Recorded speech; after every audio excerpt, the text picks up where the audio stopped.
friends from the media, ladies and gentlemen. A very, very warm welcome to honorable ministers, to all our friends from Brazil. Indeed, very grateful to the Honorable Vice President, Mr. Ackman, who's actually a trained physician, for having taken the time to come to India to strengthen the Brazil-India partnership.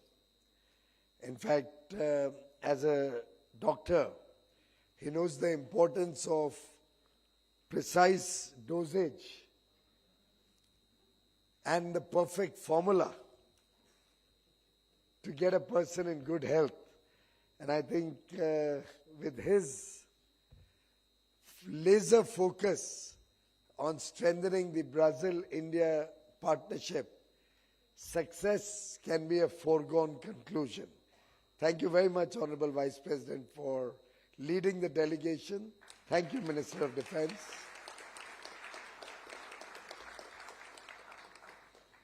Friends, today is the World Food Day. It's a very important day where we celebrate the contribution of our farmers in Brazil and India, and a very appropriate day to further this partnership between Brazil and India. In some sense, two very highly agri-producing nations who not only support food security in our own nations, but also feed the people around the world with high-quality agri-products. And that makes your visit even more exciting, even more outcome-oriented, that it's happening on such an important day. I'm sure that what we will see as outcomes from this visit will set the agenda and a strong foundation to elevate this partnership between Brazil and India. In fact, we are very grateful to Brazil for honoring Honorable Prime Minister Narendra Modi with your highest honor during the visit to Brazil.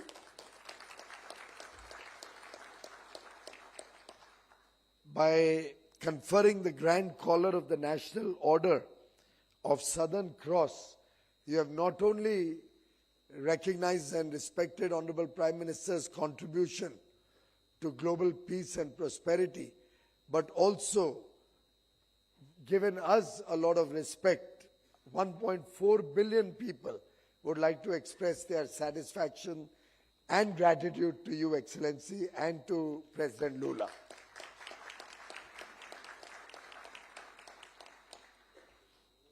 I remember Honorable Prime Minister Narendra Modi had said, and I'd like to quote, "We want the India-Brazil ties to be as colorful as a carnival, as passionate as football." And in that spirit, I think all of us in India would not mind if you are willing to export Neymar.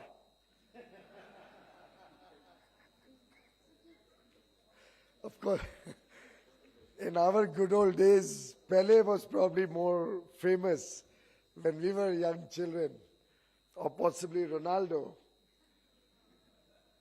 But as my son, who's a big football fan, keeps telling me, I thought I'd better stick to asking for Neymar today. Excellency,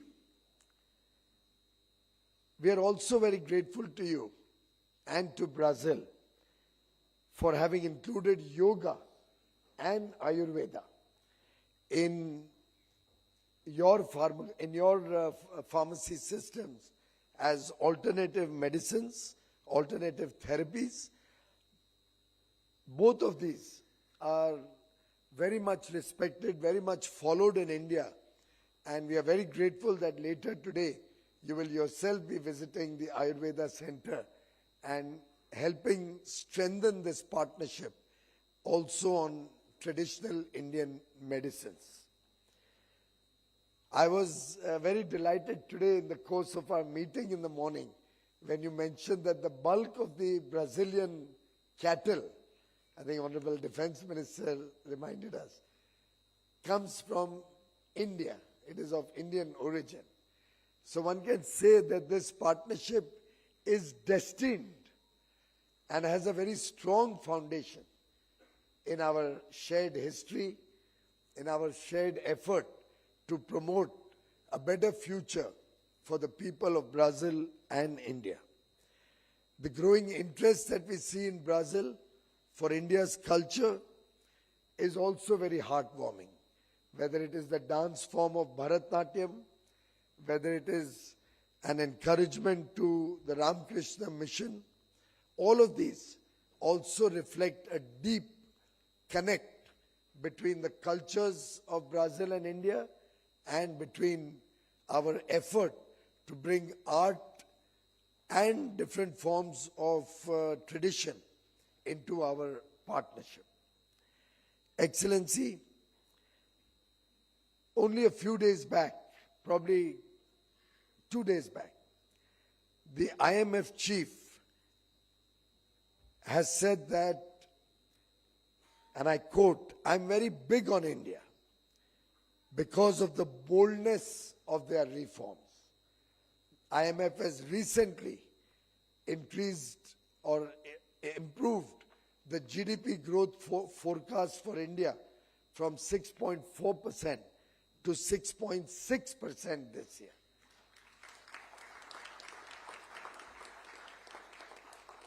Our first quarter, April to June 2025, the GDP grew by 7.8%, the fastest growing large GDP in the world, large economy in the world.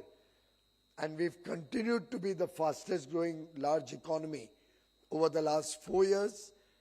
And our effort is to continue to be the fastest growing large economy for at least another 20 years.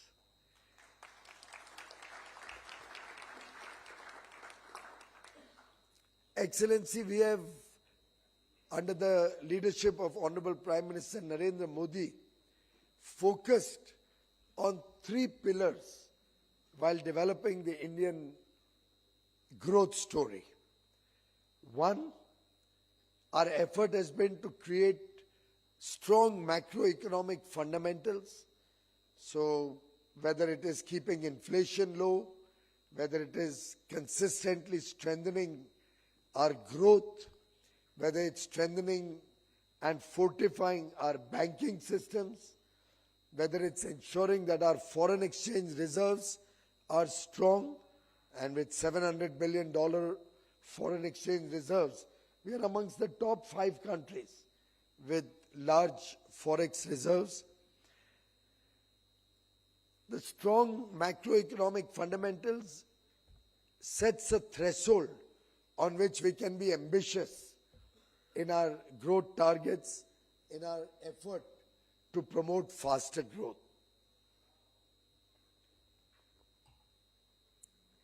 The second pillar of our growth story has been taking modern, high-quality infrastructure to the remotest corners of India to ensure that we have widespread and equitable growth through the length and breadth of India. We believe good infrastructure will help us become more competitive, bring down our logistics cost, and strengthen the ability of India to grow our businesses, provide opportunities for our young men and women to contribute to nation building, create new jobs, create new work opportunities, new business potential, support our startups and entrepreneurs, and therefore investments in infrastructure has been one major focus of this government over the last decade or so. Another area which the Honorable Prime Minister is very deeply focused on is ensuring the ability of our people to have a high quality of life. So in the last 6 months itself, on the one hand, we brought down the tax burden, the direct tax burden, income tax burden on our middle class. Only on 22nd of September, we activated our GST, the indirect taxes, the goods and services tax reforms, to bring down the tax rate significantly, simplify business processes, and promote the ability of our people to spend more and look for a better quality of life for their families. In fact, in the last 12 years, India has taken 250 million people out of poverty.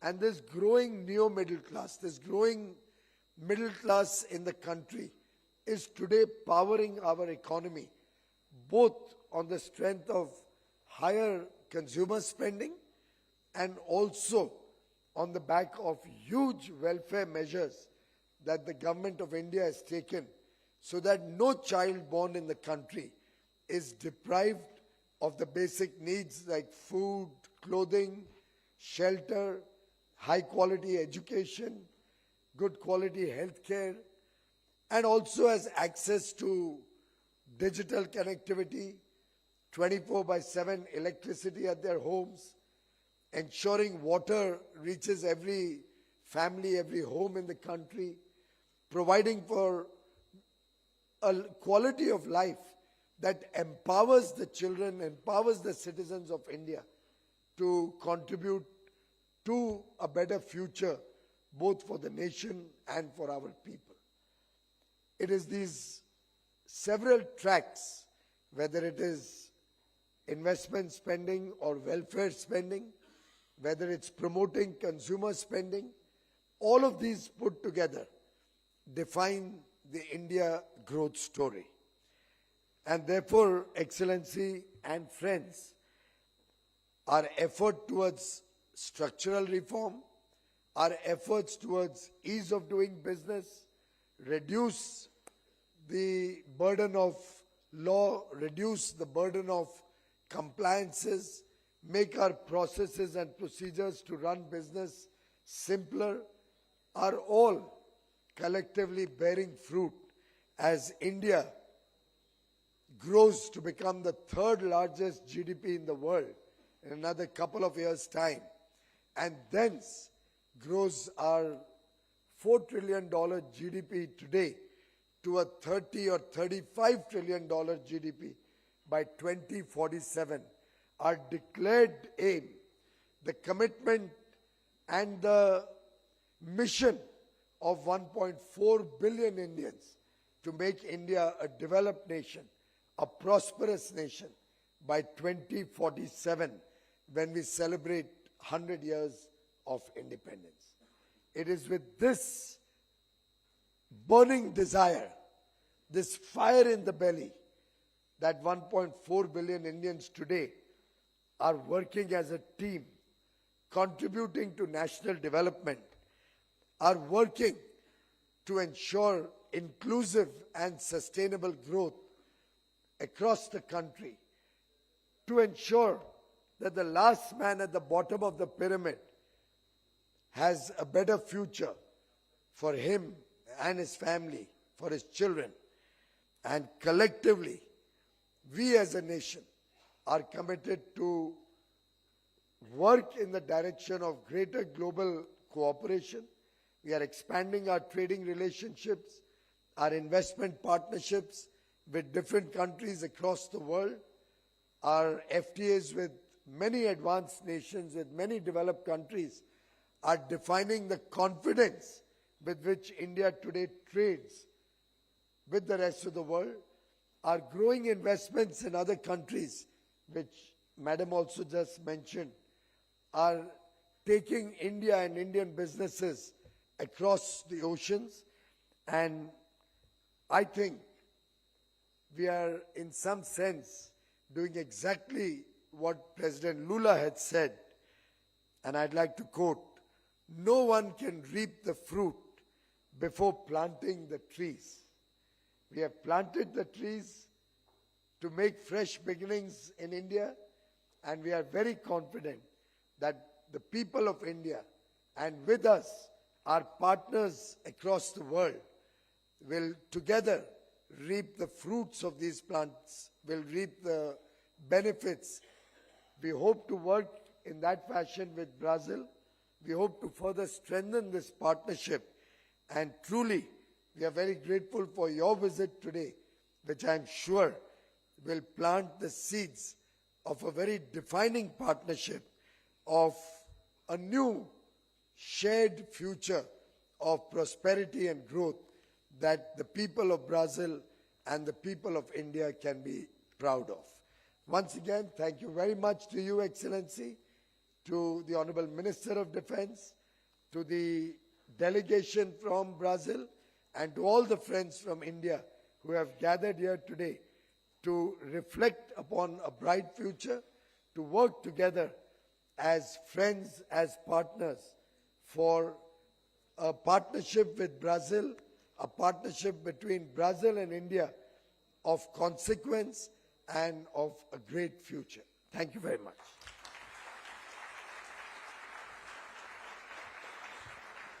Thank you so much, Honorable Minister, sir, for your very inspiring, very promising address and vision for India-Brazil economic cooperation. Thank you once again, Honorable Minister, sir.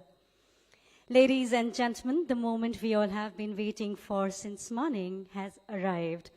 It is my privilege to now invite His Excellency, Mr. Geraldo Alckmin, Honorable Vice President and Minister of Development, Industry, Trade and Services of Brazil, for his keynote address.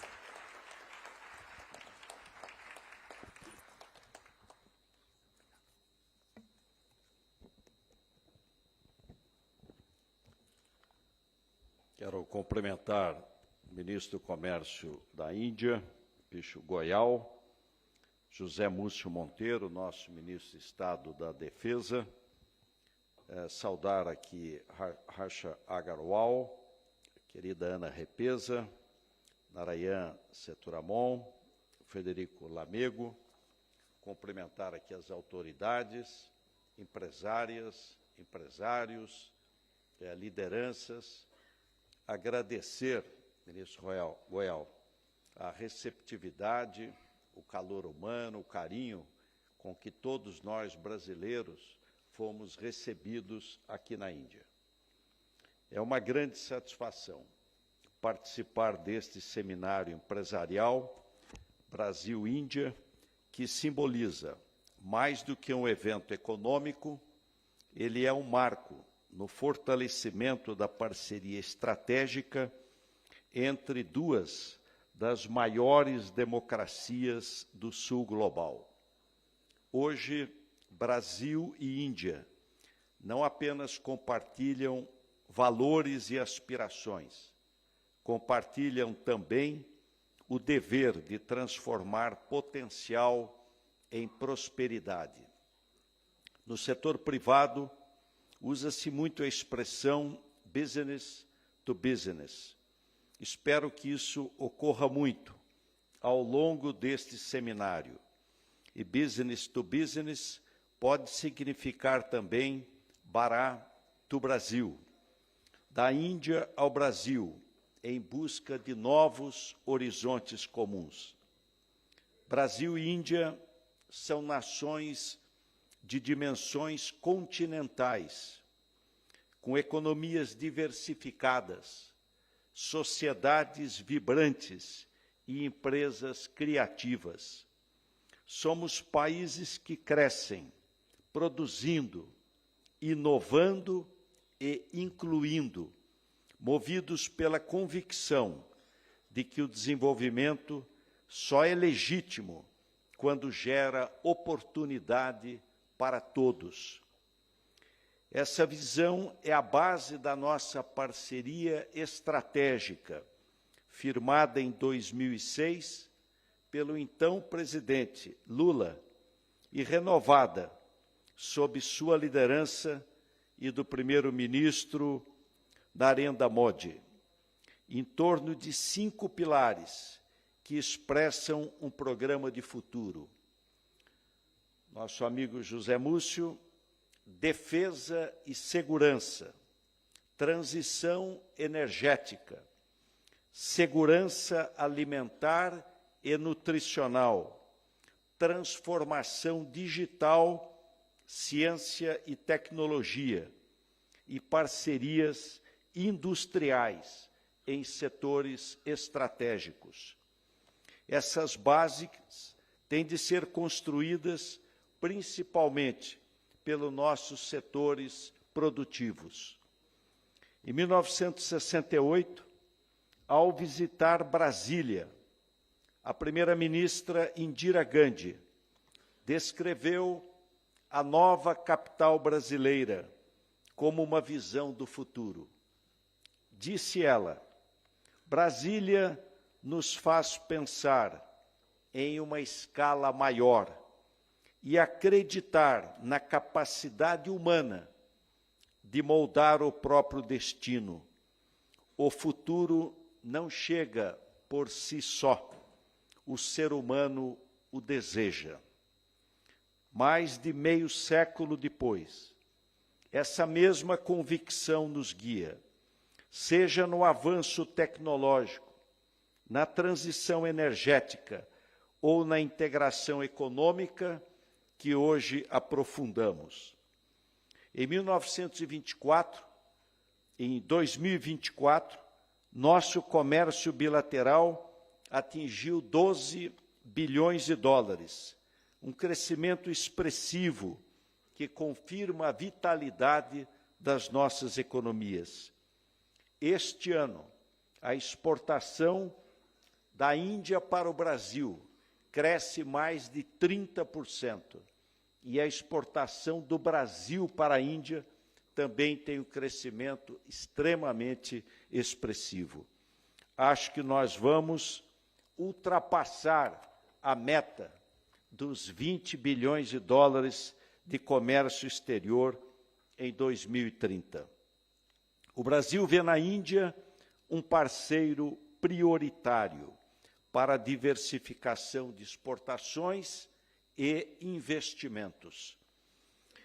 Os avanços no acordo de cooperação e facilitação de investimentos e no acordo para evitar bitributação, que tive a oportunidade de promulgar como presidente em exercício na última segunda-feira, criam um ambiente de negócios previsível e mais seguro.